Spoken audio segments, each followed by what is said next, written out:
Hi friends, ఈ వీడియోలో మనం రోజువారీ రాశి ఫలాలలో మీన రాశి వారి గురించి తెలుసుకుందాం. అంతకన్నా ముందు చిన్న రిక్వెస్ట్ ఫ్రెండ్స్, ఈ వీడియో నచ్చినట్లయితే లైక్ చేయండి, షేర్ చేయండి, అలాగే సబ్స్క్రైబ్ చేయడం అసలు మర్చిపోవద్దు. మీ యొక్క సపోర్ట్ నాకు ఎంతో అవసరం. ఇక ఈరోజు మీన రాశి వారికి చూసుకున్నట్లయితే స్థిరాస్తి విషయాలలో సోదరులతో నూతన ఒప్పందాలను చేసుకుంటారు. ఇక దూర ప్రయాణాలు ఎవరైతే చేస్తున్నారో ఆ ప్రయాణాలలో నూతన మిత్రుల పరిచయం మీకు లబ్ధిని చేకూరుస్తుంది. అలాగే గృహంన శుభకార్యాల ప్రస్తావన వస్తుంది.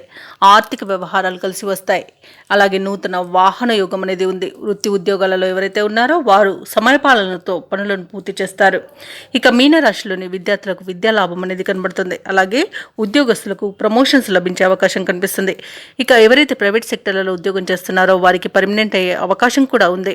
వ్యాపారస్తులకు వ్యాపారంలో లాభాలు అనేవి లభిస్తాయి. అలాగే నూతన వ్యాపారానికి కావాల్సిన పెట్టుబడులను అందుకుంటారు. విదేశాలలో విద్యాపరంగా, వృత్తిపరంగా, వ్యాపారపరంగా ఎవరైతే నివసిస్తున్నారో వారికి మంచి యోగదాయకంగా ఉంటుంది. అలాగే కళాకారులకు, సినీ రంగం వారికి మంచి అభివృద్ధి అనేది కనబడుతుంది. ఇక భూక్రయ విక్రయాలలో ఎవరైతే రియాల్టర్స్ ఉన్నారో వారు మంచి లాభాలను అందుకుంటారు. కాంట్రాక్టర్లు నూతన కాంట్రాక్టులను దక్కించుకోగలుగుతారు. ఇక ఈరోజు మీనరాశి వారికి నూతన వస్తు వాహన యోగాలు అనేవి ఉన్నవి. ఇక కళాకారులు అనుకున్న కార్యసిద్ధిని పొందుతారు. వివాహ ప్రయత్నం చేస్తున్న వారు శుభవార్తలను అందుకుంటారు.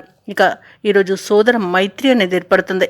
అలాగే ఈరోజు ఇంట శుభకార్యాల నిర్వహణపై ప్రస్తావన వస్తుంది.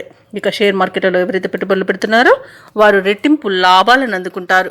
వ్యవసాయదారులకు పంట లాభం అనేది కనబడుతుంది. నిరుద్యోగులు ఎవరైతే ఉన్నారో వారు ఉద్యోగులను దక్కించుకొని ఉత్సాహంగా ఉంటారు. తీర్థయాత్రలను చేస్తారు. దేవాలయాలను దర్శించినప్పుడు మీరు ముఖ్యంగా గుర్తుంచుకోవాల్సింది మీ ఇష్టదైవం యొక్క ఆరాధన అనేది మీకు మంచి చేస్తుంది. కాబట్టి తప్పకుండా దిశగా ప్రయత్నించండి.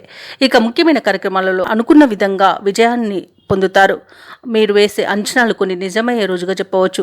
ఒక ఆప్తుని సలహాలు మీకు ఎంతో ఉపకరిస్తాయి. ఆర్థిక లావాదేవీలలో ఉన్న గందరగోళం తొలగిపోతుంది. వ్యాపార వాణిజ్యవేత్తలు ఎవరైతే ఉన్నారో వారు ఏ వ్యాపారం చేసినా ఈరోజు అనుకూలంగానే ఉంటుంది. అలాగే ఉద్యోగస్తులకు ప్రోత్సాహకరమైన కాలంగా చెప్పవచ్చు. పారిశ్రామికవేత్తలకు, చిత్ర పరిశ్రమ వారికి ఈరోజు వివాదాలు అనేవి సర్దుకుంటాయి. ఇక విద్యార్థులకు విదేశీ విద్య అవకాశాలు అనేవి దక్కుతాయి. మహిళలకి కుటుంబంలో గౌరవం పెరుగుతుంది. ఇక ఈరోజు మీనరాశి వారికి అదృష్ట రంగు ఆకుపచ్చ, ప్రతికూలమైన రంగు నీలం, అదృష్ట సంఖ్య 3. ఈరోజు మీనరాశి వారు దత్తాత్రేయ చరిత్ర పారాయణం చేయడం వలన మంచి శుభ ఫలితాలను పొందుతారు. అలాగే పనులలో వచ్చే ఆటంకాలని తొలగించుకోగలుగుతారు.